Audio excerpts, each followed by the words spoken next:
Hey everyone, and welcome back to another video. In this video, I'm going to show you how to order groceries from the Sprouts app. Now, this video is going to be particularly useful for individuals. Let's say that you want to go ahead and order groceries.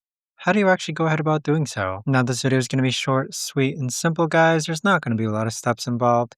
Now, in order to do this, what you're first going to do is log on to the Sprouts app. Next, go ahead and find some groceries which you want to go ahead and add. So let's take these strawberries, for example. If you click on Add to List, it'll add it to your list. And then afterwards, if you click on the top right hand corner, this is going to act as your shopping cart. Afterwards, let's click on Order Online, then click on whether you want it to be delivered or picked up. Let's go ahead and click on Deliver, then click on Confirm. And then after you give it a couple of seconds, just simply review this page, but you can see here that we do need a minimum of $10. So there we've added another item. Click on Go to Checkout. And then on the checkout page, you just want to go ahead and make sure that everything is set up correctly as far as your delivery address, how much you're paying, and what you're paying with, and there you have it. But that right there, guys, is the best and easiest way that I know of to actually go ahead and order groceries from the Sprouts app. If you guys know of a better or easier way to actually do this, let me know in the comments down below. I would love to know. Thanks so much for watching, everyone, and I'll see you guys all in the next video.